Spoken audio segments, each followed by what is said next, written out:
It's no secret that at one point or another, we've all thought about how wonderful it'd be to start life all over with a clean slate and knowledge of what to do and what not to do in another world. Well, the isekai genre of anime perfectly encapsulates that idea and raises it, because not only do you get to start over, you're introduced to a whole new world with a whole new set of rules and some magical abilities to aid in your journey. And at this point, I don't think we can talk about anime as a whole and not touch on the subject of isekai.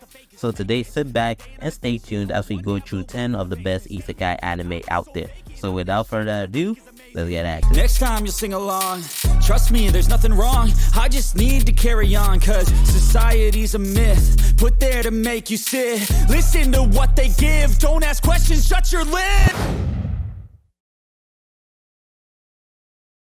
Starting us up, we have Arifureta, from commonplace to world's strongest.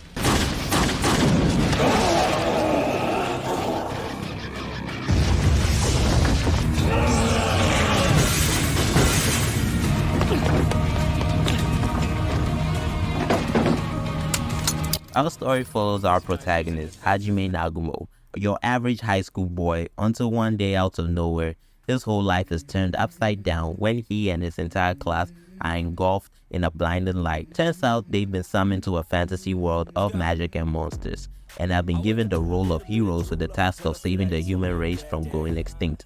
But unfortunately for poor little Hajime, he draws the short end of the straw, cause while the rest of his friends were blessed with godlike powers, he only gets a single transmutation skill. So on top of having terrible luck, he has to endure being ridiculed and bullied for being weak. Why?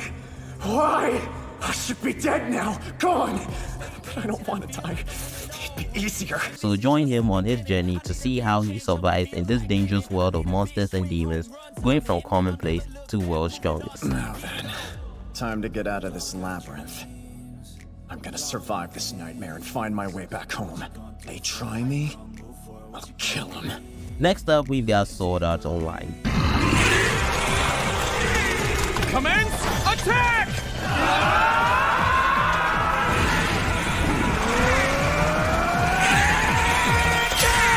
Imagine a video game where you have the ability to completely immerse yourself, and I don't mean imagination-wise, I mean fully immerse yourself. Well, in Sword Art Online, we are introduced to the world of Reincarnated, a virtual MMORPG that allows its players to transfer their conscience into the game.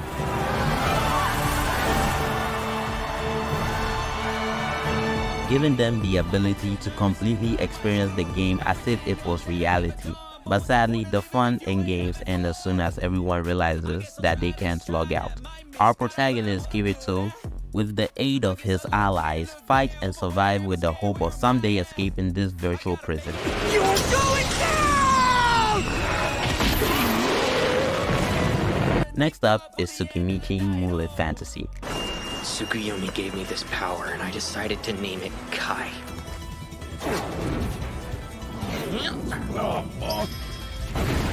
Alright, where do you want this? As part of a mysterious contract between the goddess and his parents, high schooler Makoto Musume is summoned to another world to become a hero who fights for and protect the humans. However, the goddess of this new world finds poor Makoto ugly and revokes his heroic title before banishing him to the wasteland of this new world. And to add insult to injury, she curses him to be able to understand all languages of this world except that of the humans. But fortunately for Makoto, due to the disparity between Earth and this new world, Makoto's inherent physical and magical capabilities awaken, making him extremely powerful. And with this power, he makes various allies and forms several bonds with many characters along the way, building a community where they can all peacefully coexist. Historical dramas are so marvelous! After that, we have Gate. Officer Juno, I'm at the Ginza-Forchume intersection. We have an emergency situation. I repeat, we have an emergency situation. Yoji Itami, an otaku and JSDF officer, on his way back from a doujin convention, is caught up in a predicament when a mysterious portal suddenly appears and hordes of strange creatures along with warriors clad in medieval armor pour out of the portal, charging through the city, wreaking havoc and chaos. destroying all in their path. Yuji proceeds to take a swift action, saving as many people as he can, while the rest of the army push back the invasion. A couple months later, Yuji is assigned with a team to travel through the portal, where they are met with a world of Dungeons and Dragons, and their mission is to attempt to create an alliance between their world and the world beyond the gate. If not, it will lead to chaos as war will be fought between both sides. Moving on, we've got Reincarnated as a slime. From this day onwards, I am Veldora Tempest! Yeesh, you scared me for a second there. After getting stabbed to death on the street trying to protect a girl, our protagonist is reincarnated into another world. What the heck am I? But in the body of an adorable little blue slime. After devouring his way through the plants and minerals in the cave where he respawned, he comes across the storm dragon Veldora. And best answer me. And the two become good friends. And after absorbing Veldora, he leaves the cave and starts his journey in this new world, making allies and gathering comrades as he sets out to create his very own nation of monsters. But things won't be easy. They will face trials and tribulations along the way, enemies coming forth to stop them and stop their goals and dreams. Next we have Jobless Reincarnation.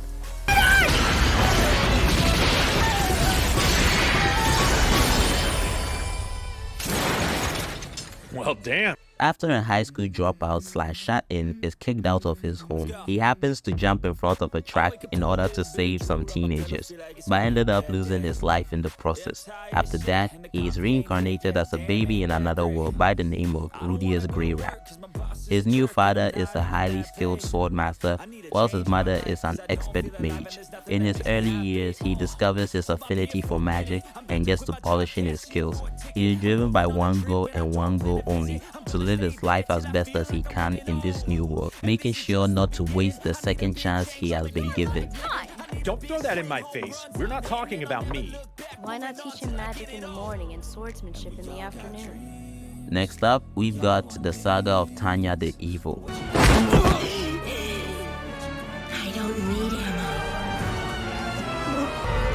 Get out of there! The little girl is too dangerous!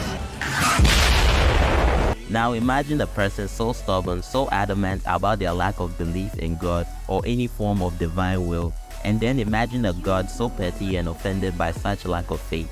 And they have an ounce of faith in their mighty creator. Our creator.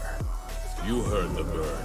And I promise you, you wouldn't even come close to what takes place in this show. So we follow a regular office worker who gets reincarnated as a little girl named Tanya into a world full of war and strife, and forced into a life filled with struggles and turmoil.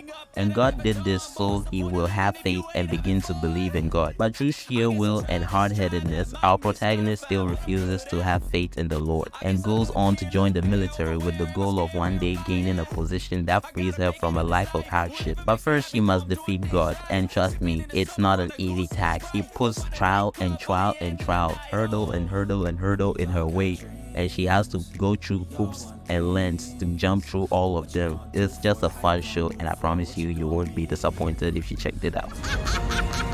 I get to be the hero of the battlefield today. What an honor.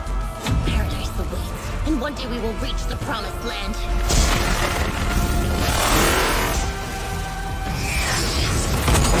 Coming up next, we have the Rising of the Shield Hero.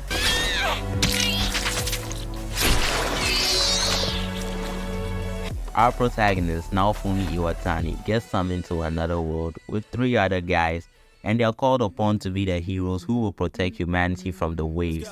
A catastrophic event that brings waves of monsters to destroy the humans. Everything seems to be going fine until Naofumi's partner, the princess of the kingdom, falsely accused him of a crime he didn't commit. Something like, the night is still young. And then the next thing I knew, he was tearing all my clothes off. What? Making him an outcast, shunned and scorned by all. Now, Naofumi must defeat the waves and protect the people who were quick to abandon him. Talia, you gotta kill it! Following that is Konosuba, God's blessing on this wonderful world. Save me, Aqua! Save me! follow the life of Kazuma Sato, who dies out of fright from a tractor and is reincarnated into another world with the goddess Aqua.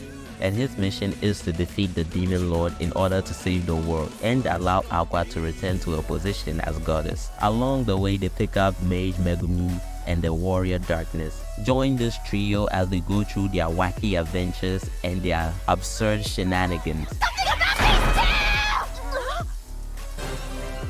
Listen, ladies, the kingdom needs our help. Konosuba is a very colorful anime with beautiful design and a focus on comedy and satire. Off we go! It's our turn to kick some major butt! Finally, we have ReZero. So I have the ability to leap backwards in time, but it only activates when I die. Guess even my special power knows what a loser I am. Our protagonist Sumuru is sadly transported to another world filled with strange beings, and after meeting a gruesome end, he learns that he has the ability to return back to life after dying. What's going on? It was nighttime just a few minutes ago, right? With his memories of future events to come, he now has to find a way to survive in this world and learn how to use his return from death ability to the fullest and keep his mental state intact in the process. A happy ending. You Black Widow! Well, there's no doubt you'll be the... And that's it for today's video. Hope you're satisfied with my picks and see you next time. Bye!